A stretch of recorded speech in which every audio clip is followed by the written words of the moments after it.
Assalamu alaikum students. This is our 11th chapter in Science of 7th Standard, that is Transportation in Plants and Animals. As we all are aware with this, that all the living organisms, all that organisms which have life, they need they need their basic requirements as a food, water, and oxygen for their survival, for their livings, for to be there, to be alive. They need continuously food, water, and oxygen. Okay, they need to transport all these to various parts of the body. Okay, transport means shifting from one part to another part. Okay, transport means transferring from one part to another part. So these all the things which is such as oxygen, water, and food. These all should be supplied. This all should be supplied. This all should be circulated all over the body. So how it is done? Okay, how this work is done? How this work will undergo in our in living organisms such as plants and animals. In our body we have some systems, some specific systems for this transportation systems, for the transportation work. Very first point is circulatory system. Okay, in circulatory system we have blood, we have lungs, and also we have heart with us. Very first topic is blood. Okay, blood. What is blood? Students, blood is a fluid. It is a liquid which carries oxygen and also the food nutrients such as minerals, proteins, vitamins, carbohydrates, fats. Okay, from the food, and it gives to all the parts of our body. Okay, it provides to the cells of our body. Okay. It carries oxygen from the lungs to the cells of the body. It also transports the waste for removal from the body. Okay. The heart, the blood carries. How does the blood carries the substances? Okay. How does the blood carry these all nutrients? Okay. And why is the color of the blood red? Okay. As we all know that blood is red in color, and how it carries all the substances to each and every part of the body. Okay, students, in our blood we have various type of cells. Okay, one type of cell present in the blood are red blood cells. Okay, RBC, which we call as hemoglobin also. Okay, hemoglobin, HAEMOGLOBI, hemoglobin. This is actually a cell which is responsible to provide oxygen to all the part of our body. Okay, agree. This is actually a cell which is responsible to provide oxygen to complete part of our body. Okay, and ultimately to all the cells also. Body in the sense all the cells. It is difficult to provide oxygen efficiently to all the cells of our body without hemoglobin. The presence of hemoglobin makes the blood appear red. Because of this hemoglobin cells only, our blood appears as a red. Okay. Second is white blood cells, WBC. These are these are the cells which fights with the outer diseases. Okay, which which are defending cells for our body, which protects our body. Okay, these are the cells present in the blood. Okay, these cells protect our body from the from the abnormal conditions. Okay, तो बच्चों, ये आपका 11th standard का science का sorry 7th standard का 11th chapter है science का।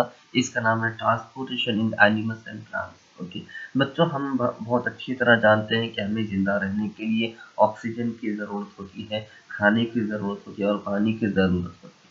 और ये तमाम चीज़ें हमारे बॉडी के हर हिस्से में, हाथ में, पैर में, हर जगह ये पहुंचते हैं। क्या पहुंचते हैं? ऑक्सीजन पहुंचता है, पानी पहुंचता है और खाना पहुंचता है। तो सवाल ये पैदा होता है कि ये खाना, पानी और ऑक्सीजन को सारे जिस्म के हर हिस्से में कौन लेके जाता है, कौन पहुंचाता है?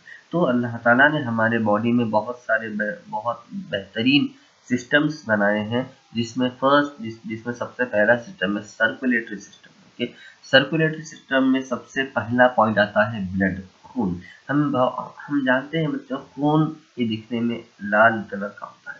बच्चों, खून जो है उसके अंदर बहुत सारे छोटे छोटे सेल्स होते हैं। ओके, वो खून ही है वो खून ही है जो सारे जिस्म में ऑक्सीजन को फैलाता है, सारे जिस्म में पानी को लेके जाता है, सारे जिस्म में खाने को लेके जाकर जिस्म के हर हिस्से के हर कोने के हर सेल को ये पानी, हवा और खाना पहुंचाता है। ठीक है, खून जो है बच्चों बहुत सारे सेल्स से बना हुआ है। खून के अंदर भी बहुत सारे सेल्स होते हैं। सबसे पहला हम पढ़ेंगे रेड ब्लड सेल के बारे में, जिसका नाम है हीमोग्लोबिन। रेड ब्लड सेल को हम हीमोग्लोबिन भी कहते हैं। ये रेड ब्लड सेल इसीलिए, इस सेल्स को हम रेड रेड इसलिए कहते हैं क्योंकि ये हीमोग्लोबिन की वजह से ही हमारा खून लाल नजर आता है, हमारे खून का कलर लाल होता है। हीमोग्लोबिन की सबसे बड़ी जिम्मेदारी है बच्चों ऑक्सीजन को जिस्म के हर हर एक सेल तक पहुंचाना। ठीक है, हीमोग्लोबिन। इसके बाद आता है white blood cells. White blood cells ये वो सेल्स है बच्चों जो हमारे बॉडी में जरासीम से लड़ते हैं, बैक्टीरिया से लड़ते हैं और हमारे बॉडी को बीमार होने से बचाते हैं। Okay, white blood cells. Okay, उसके बाद बहुत मतलब ऐसा हुआ होगा कि आप लोगों को कहीं खरोच आई होगी, कहीं मार लगा होगा और वहां पर खून निकलने के बाद कुछ दिनों के बाद वहां पर एक छिपली की तरह, एक चॉकलेटी कलर की एक छिपली की तरह एक चॉकलेटी कलर का एक चमड़ा आ जाता है, जो कि एक झिल्ली की तरह बन के निकल जाता है। ठीक है, एक्चुअली ये क्या होता है, खून को रोकने के लिए, ब्लड को रोकने के लिए एक नया स्किन फॉर्म होता है। उस वो नया स्किन एक्चुअली ब्लड का सेल्स ही होता है, अलग कोई चीज अलग नहीं होती, ब्लड का सेल ही होता है। उसे हम कहते हैं प्लेटलेट्स। Okay, platelets. नेक्स्ट है ब्लड वेसल्स। बच्चों, खून जो है एक लिक्विड है।